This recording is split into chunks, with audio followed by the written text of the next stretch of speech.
오늘 말씀 마가복음 1장 14절 15절입니다. 합독하겠습니다.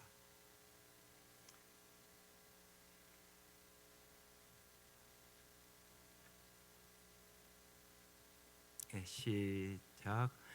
요한이 잡힌 후 예수께서 갈릴리에 오셔서 하나님의 복음을 전파하여 이르시되 때가 찼고 하나님의 나라가 가까이 왔으니 회개하고 복음을 믿으라 하시더라. 아멘. 성화의 영상 두 번째 시간이에요. 오늘 말씀의 제목은 나의 영혼의 때는 언제인가. 성화란 예수님을 믿음으로 예수님을 닮아가는 것이에요. 인도의 위대한 스승 간디가 이렇게 말합니다. 나는 예수님을 사랑한다. 그러나 그리스도인은 싫어한다.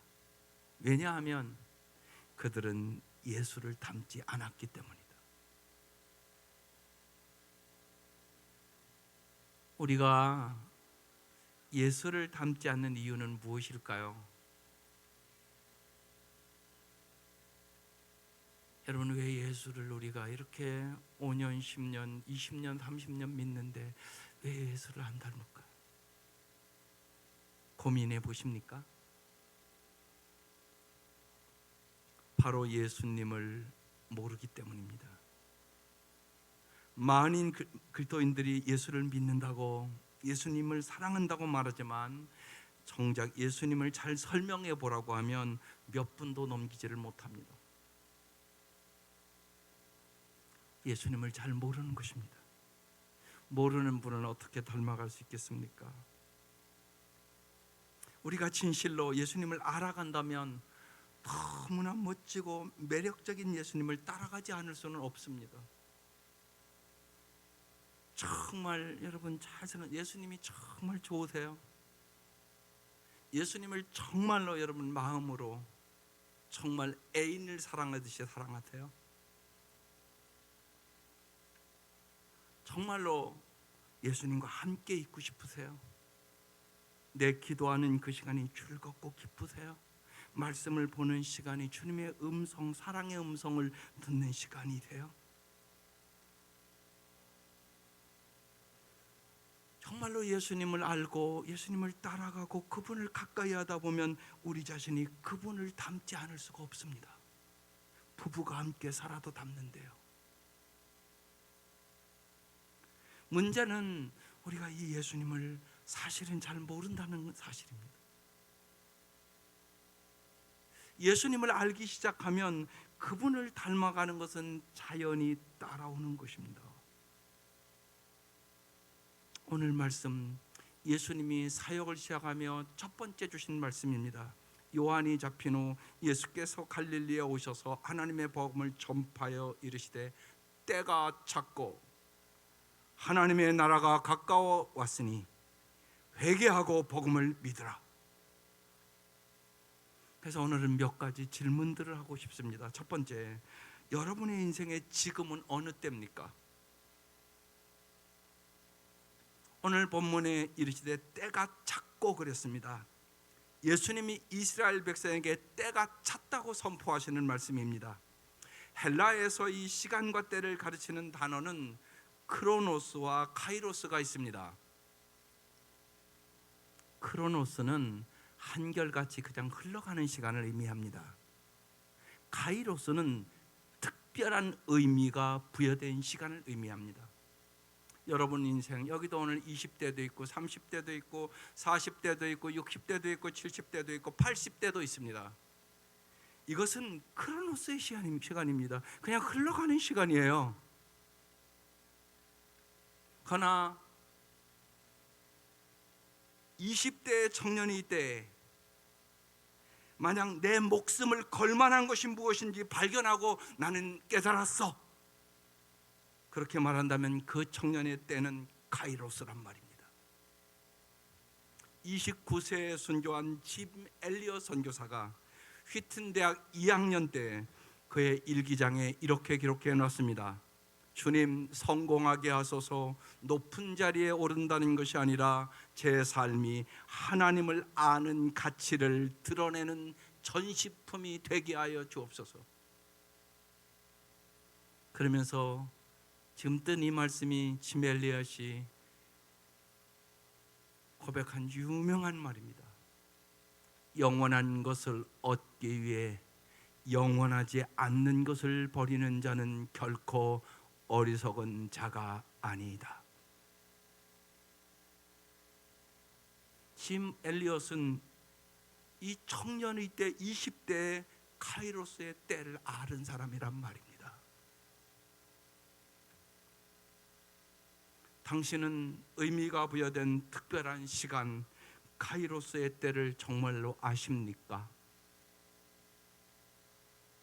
그냥 크로노스의 시간만 혹시나 흘려보내고 있지는 않습니까?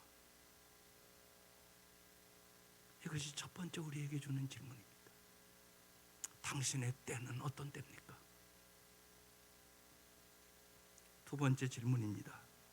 나의 영혼의 때 카이로스는 언제입니까? 사람들은 교회를 다니면 시간이 흐름에 따라 자연히 영적으로 성장할 거라고 생각합니다. 그러나 시간이 흘러간다고, 크로노스의 시간이 흘러간다고 영적으로 성장하지는 않습니다. 영적 성장은 특별한 의미의 시간, 카이로스로만 설명할 수 있습니다. 은혜를 받으셔야 합니다. 성령으로 거듭나야 합니다. 이미 은혜를 받은 분들, 오래 신앙생활을 하신 분들은 다시금 십자가의 감격과 은혜와 새로운 성령의 놀라운 역사를 경험하셔야 합니다. 그래야 새로운 영적인 단계로 올라갑니다. 성경은 영적 성장을 보통 세 단계로 이야기합니다. 영적 아이와 같은 사람, 영적 청년과 같은 사람, 영적 부모와 같은 사람. 요한일서 2장 14절에 써놨습니다. 아이들아, 내가 너에게 쓴 것은 너희가 아버지를 알았으며, 아비들아, 내가 너에게 쓴 것은 너희가 태초부터 계시니 창조주 하나님을 알았으며, 청년들아, 내가 너희에게 쓴 것은 너희가 강하고 하나님의 말씀이 너희 안에 거하시며 너희가 흉악한 자들을 이기었음이라. 여기 잘 보시면 아이들, 아비들, 청년들 이렇게 부르지 않습니까?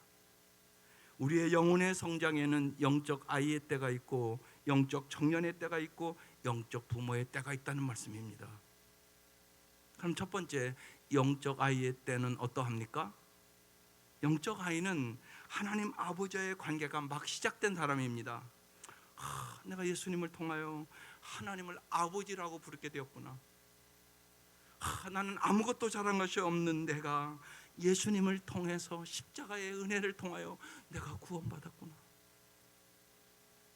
이런 감격 속에 하나님을 알아가기 시작하고 하나님과 인격적인 관계를 맺기 시작하는 것이 영적 아이의 단계입니다. 그런데 이 영적 아이는 자기 혼자서는 살아남지 못합니다. 반드시 누군가 돌보고 도와줘야 되는 것입니다. 그런데 이 영적 아이는 이제 본인의 힘으로 아무것도 할 수가 없는 아이입니다.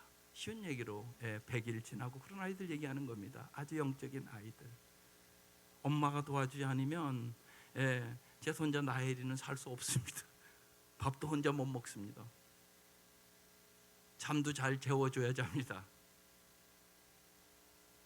그러면 여러분 생각해 보세요. 이런 영적인 아이의 때를 지내는 사람은 교회에 누굽니까?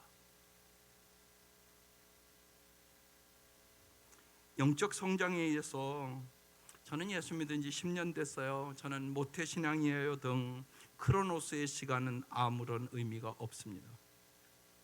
영적 아이의 특징을 보이면 교회를 10년 믿었던 20년 믿었던 영적으로는 아이의 때에 머물고 있는 사람이란 말입니다. 그럼 영적 청년의 때는 어떠합니까? 영적 청년은 두 가지 특징이 있습니다. 첫째는 완전한 자립은 아닐지라도 스스로 살아갈 수 있도록 자립을 배워나가며 시작한다는 것입니다. 또 하나는 자신이 누구인지 자아 정체감이 생긴다는 겁니다. 예수님을 사랑하기 때문에 그분을 통하여 자신이 누구인지를 알게 됩니다. 영적 아이일 때는 모호하고 흔들리던 정체감이 영적 청년이 되면 확실해집니다. 나는 이런 사람이다. 예수님 때문에 내가 이런 존재가 되었다 하는 정체감이 예수 그리스도에 의해서 분명해지는 단계입니다. 그래서 나는 하나님의 자녀야.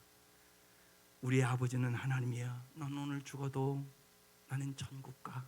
나는 날마다 천국을 향하여 가는 사람이야. 이런 것이 뚜렷하단 말입니다.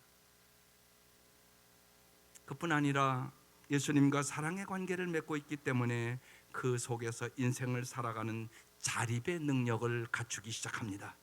누가 돌봐주지 않아도 스스로 하나님의 은혜를 누리고 그 은혜에 감격하고 넘어졌다가도 은혜로 다시 일어날 줄 아는 사람이 영적 청년입니다.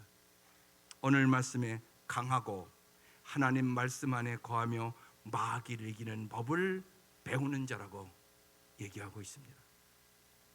자신의 인생이 하나님으로 말미암아 어떻게 새롭게 되었는지, 어떻게 새롭게 살아갈 수 있는지를 알기 시작하는 것이 영적 청년기의 특징입니다.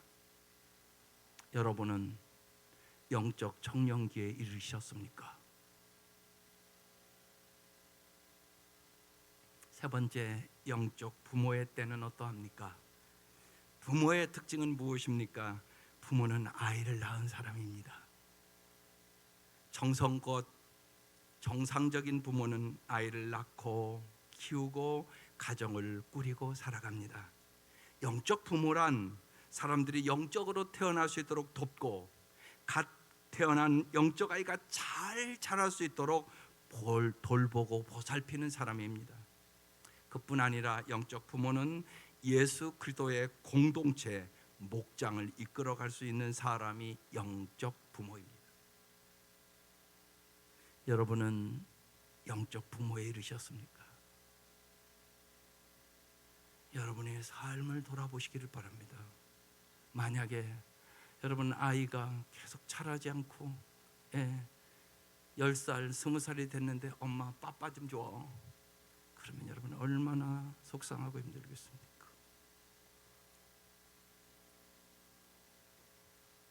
영적 청년의 때가 될 때가 됐는데 스스로 자립도 못하고 언제나 엄마한테 돈 달라고 손 벌리고 일이나 퉁퉁 쳐질러 놓고 그러면 여러분 얼마나 속상하겠습니까?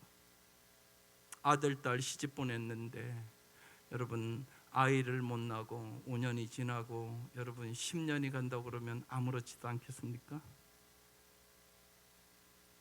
여러분이 경험하는 거 아닙니까? 여러분 여기서 우리는 우리의 영적인 상태를 정말 잘 보셔야 합니다. 이제 여러분이 어디에 와 있는지 여러분 곰곰이 생각해 보시기 바랍니다. 영적 성장 과정에서 여러분은 갓 태어난 영적 아이로서 돌봄을 받고 있습니까? 자립을 배우고 훈련하는 영적 청년으로서 새로운 정체감을 발견하고 있습니까? 영적 부모로서 정말 다른 이들의 영적 탄생을 도우며 사랑으로 양육하고 공동체를 섬기고 이끌 수 있습니까? 생명은 사명입니다. 온 세상의 인정과 존경을 받아도 예수님으로 이어지는 그 삶을 살지 않으면 우리의 사명은 공허해지는 것입니다. 우리의 인생은 매우 짧고 우리에게 주어진 때는 매우 제한적입니다. 시간은 얼마나 빨리 가는지 모릅니다. 정말 한 주 한 주간이 왜 이렇게 빨리 가는지 모르겠습니다. 청년의 때를 생각해 보십시오. 대학 졸업하면 세상에 나가야 합니다. 세상의 유속은 얼마나 빠른지 강물과 같이 빠릅니다. 그 흐름에 휩싸여 애쓰고 바둥바둥 되면서 40까지 우리는 가버립니다. 그런데 40이 넘으면 인생은 이미 거의 다 결정되어 갑니다. 결혼도 했고 아이들도 낳았고 직업도 있습니다. 나와 연결되어 있고 내가 책임져야 할 것이 많기 때문에 그때 가서는 이제 방향을 수정하고 싶어도 그만큼 부담과 저항이 클 수밖에 없습니다. 과감히 다른 선택을 하기보다는 이제 그대로 평생을 밀려갈 가능성이 훨씬 더 큽니다. 나이 드신 분들은 이 말이 무슨 말인가 뼈저리게 알 것입니다. 따라서 일찍 우리의 인생의 방향을 결정해주고 인생살이의 방식을 알려주며 우리의 인생을 살아갈 힘을 주시는 길이요 진리요 생명이신 예수님을 내가 정말 제대로 알고 바로 알 수 있다면 그 인생은 가장 복된 인생이 될 수 있게 되는 것입니다. 믿으십니까? 예수가 길이란 말입니다. 예수가 진리란 말입니다. 예수가 영원한 행복을 주는 생명이란 말씀입니다. 영적 아이의 수준에서 영적 청년의 수준으로, 영적 부모의 수준으로 자라간다면 다른 종류의 삶을 우리는 살아갈 것입니다. 여러분, 목장도 단계가 있습니다. 서로 알아가는 단계, 그냥 재미로 모이는 목장, 허물이 발견되는 단계, 그래서 서로의 허물과 부족한 것 많지만 이해하고 용납하는 단계, 인간적으로 가까워지는 단계, 그래서 서로 아껴주는 단계, 영적의 필요를 채우는 단계, 영적의 문제를 깊이 나누고 함께 울며 웃으며 기도하고 하나님의 살아계심을 체험하는 목장, 이것이 진짜 목장입니다. 그리고 정말로 이제 영적인 자녀를 낳아서 분가하는 단계, 여러분의 목장은 어떤 단계이십니까? 우리는 목장도 그렇고 여러분 한 사람 한 사람도 영적 아이에서 영적 청년으로, 영적 부모로 자라가야 되는 것입니다. 여러분의 자녀가 정말 아름답게 자라서 정말 잘 자립하고 시집장가 가서 행복하고 아름다운 가정을 꾸리기를 여러분이 원하지 않습니까? 하나님도 동일하다는 사실을 믿으시기를 바랍니다. 세 번째, 여러분의 인생을 하나님의 관점으로 오늘 이 시간 새롭게 조명해 보셔야 합니다. 오늘 말씀에 이르시되 때가 찼고 하나님의 나라가 가까웠으니 회개하고 복음을 믿으라고 말씀합니다. 여기 때가 찼다는 말씀은요, 하나님이 그때를 오게 하셨다는 뜻입니다.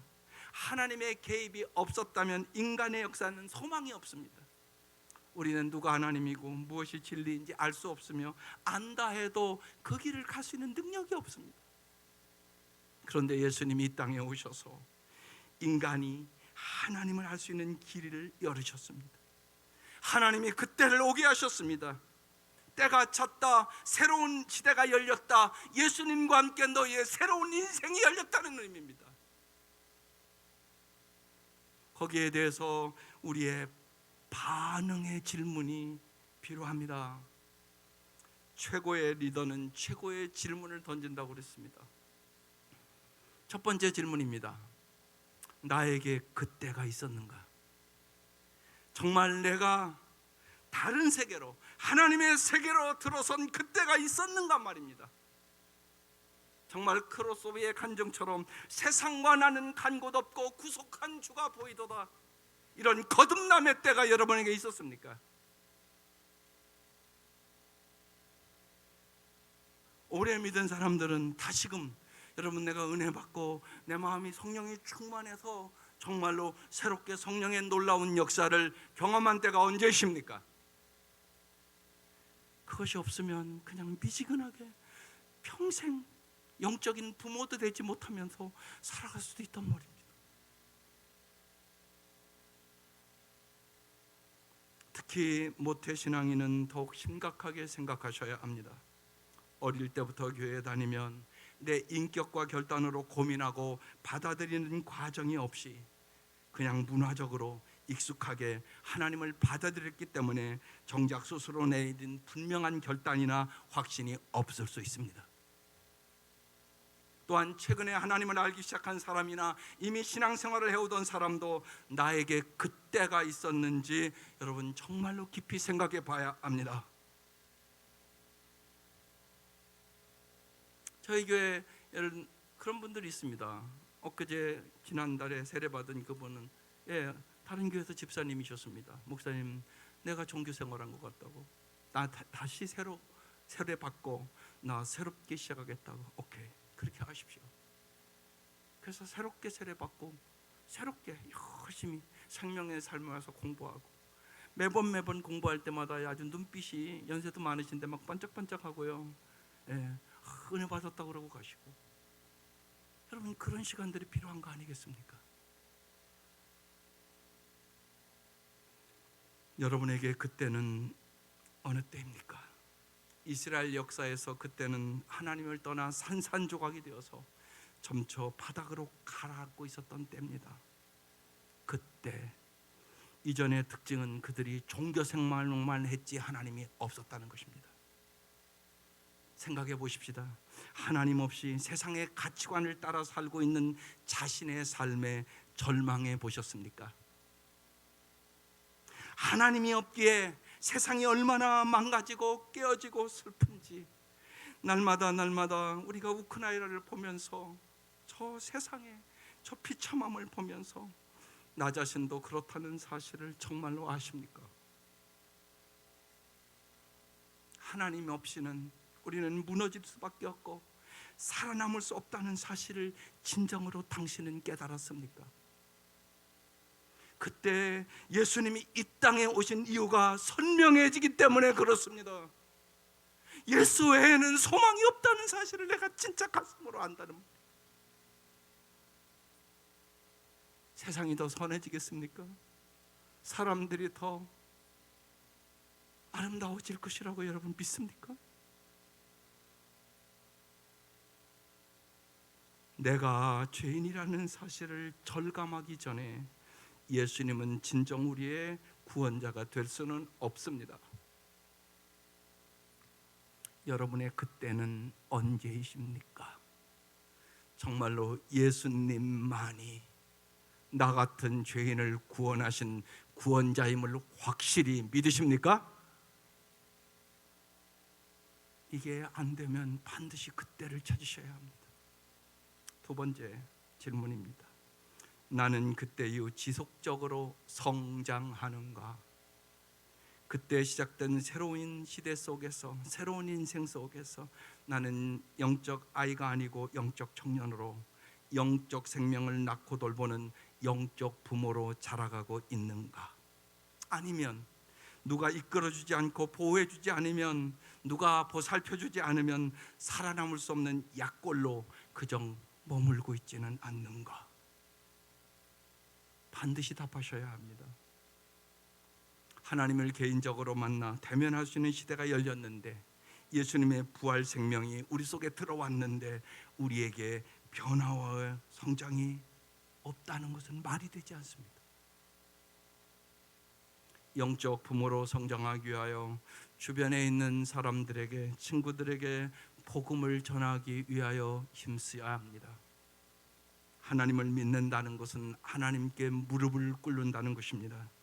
복음의 전도는 내가 하는 것이 아니라 하나님이 하시는 것입니다. 나는 순종하는 것입니다. 내가 믿는 말을 세상 생활 속에서 표현할 때 여러분은 성장합니다. 영적 성장은 공부하고 훈련하고 스스로 연습해서만 되는 것은 아닙니다. 생명을 낳고 돌보는 가운데 자신이 영적 아이에서 영적 청년으로, 청년에서 영적 부모로 자라나는 과정입니다. 이제 여러분, 엊그제 결혼하는 우리 시내가 이제 결혼했습니다. 건강하면 아이를 반드시 낳습니다. 그리고 그 아이를 길러가면서 엄마의 마음을 압니다. 엄마가 나를 낳을 때도 이런 고통을 겪었구나, 이런 아픔을 겪었구나. 우리도 똑같습니다. 영적인 부모가 돼서 영적인 아이를 길러가면서 우리는 십자가의 주님을 압니다. 십자가의 사랑을 압니다. 십자가의 고통을 압니다. 십자가의 은혜를 압니다. 십자가의 그 은혜에 우리는 눈물로 감사할 수 있습니다. 한 여인이 시집가서 아이를 낳아보면서 부모의 은혜를 그때 아는 것입니다. 그 전에 부른 노래는 다 입술로만 부른 노래입니다. 그러나 이제 마음으로 부르게 됩니다. 나실 때 괴로움, 그것을 마음으로 부르게 되는 것입니다. 우리도 동일하다는 사실을 여러분 잊지 마셔야 합니다. 반드시 영적 아이가 영적인 청년으로, 영적인 부모로 자라가야 하는 것입니다. 마지막 질문입니다. 내 인생의 목적은 어디에 있습니까? 우리가 찬송합니다. 내 삶의 목적이 되신 주님을 따라 살게 하소서. 내 삶을 모두 드려 주 뜻 이루게 하소서. 하나님의 나라가 이 땅에 임하도록 나의 생명을 드립니다. 영광의 주님 다시 오실 그날 주님께서 주신 사명을 이루어 영광을 돌리게 하소서. 이것이 우리가 부르는 목적이 이끄는 삶의 찬송 가사입니다. 예수님은 인간에게 인생의 목적을 주러 오셨습니다. 하나님이 똑똑하고 훌륭한 사람만 쓰시는 분이라면 여기 하나님께 쓰일 사람이 몇 사람이나 되겠습니까? 하나님은 못나고 별 볼 일 없고 소망을 잃어버린 사람들을 불러서 쓰시는 것이 하나님의 특기입니다. 이스라엘 상태가 그랬고 주님의 부름받은 제자도 별 볼 일 없는 사람들이었고 역사를 봐도 그렇고 하나님은 소망 없는 자를 불러서 귀하게 쓰십니다. 그렇다면 우리의 인생의 목적과 비전을 예수님에게서 발견하는 것은 마땅한 것입니다. 예수님이 내게 어떤 삶을 요구하시는지 여러분 그것을 고민해 보는 것이 마땅합니다. 크로노스로 흘러가는 시간 속에서 우리에게 의미 있는 카이로스의 시간이 지금 가능한 것입니다. 남은 인생을 어떻게 의미 있고 가치 있고 보람 있게 정말 우리의 동기를 보신 하나님 앞에 하나님께 상급받는 삶을 살 수 있을까 우리가 생각해 봐야 되지 않겠습니까? 바로 지금도 예수님은 우리의 인생 가운데 단호하게 개입하기를 원하십니다. 날마다 우리의 마음의 문을 두드리십니다. 예수님이 오늘 이 아침 외치시는 것입니다. 때가 찼다. 이제 됐다. 새로운 시대가 열렸다. 우리는 하나님의 약속을, 하나님의 언약을 받은 자입니다. 하나님의 영광과 권능의 자리로 초청받은 자들입니다. 자기의 인생을 이제는 세상적인 시각이 아니라 영원한 하나님의 언약의 관점에서 보는 눈이 열릴 수 있기를 주의 이름으로 축원합니다. 그것이 요새 날마다 여러분이 큐티하는 사무엘 하의 말씀입니다. 다윗의 영성을 키우시는 하나님의 주권적인 섭리입니다. 하나님과 영원한 언약 관계, 이것이 영성의 기초입니다. 고난과 위협 속에서도 다윗을 단련시키는 하나님의 역사를 날마다 보는 것입니다. 우리는 하나님의 말씀과 성령의 인도함 안에서 공의와 자비를 구현하는 삶으로 하나님의 나라가 성취됨을 믿습니다. 인간에게는 저마다 하나님이 주어진 역할과 사명이 있습니다. 3일밖에 살 수 없는 아이에게도 사명이 있다고 그랬습니다. 마더 테레사는 말합니다. 저는 주님의 뜻을 그려나가는 몽땅 연필입니다. 저의 인생이란 몽땅 연필입니다. 가난한 시골 마을에서 자란 소년 시절, 물건을 아껴 쓰는 것이 미덕이었던 그 시절의 몽땅 연필처럼 인내하며 정중하게 사용하여 저만의 숙제를 완성해 가고 있는 것입니다. 문제는 연필의 길이가 아니라 그 연필로 무엇을 그리느냐입니다. 우리 각자에게 주어진 역할과 사명이 있다는 사실 자체가 중요합니다. 사랑하는 성도 여러분, 나의 영혼의 때는 언제입니까? 나는 성장하며 주님이 주신 사명을 깨닫고 남은 때를 의미 있게 살기 위하여 여러분은 오늘 이 아침 어떤 결단을 하시겠습니까? 고린도전서 6장에 주님이 이렇게 말씀하십니다. 보십시오. 지금이야말로 은혜의 때입니다. 지금이야말로 구원의 날입니다. 즉시 예수님의 말씀을 따르십시오. 주님께 헌신을 결심하십시오. 기도드리겠습니다. 이 시간 1분 결단의 기도 시간입니다. 하나님이 주시는 카이로스의 때를 내가 잘 알고 주님의 사랑과 은혜 가운데 성장하여 주님이 주신 사명을 잘 감당하게 해달라고 이 시간 간절히 여러분의 입술을 열어 기도해 보시기 바랍니다.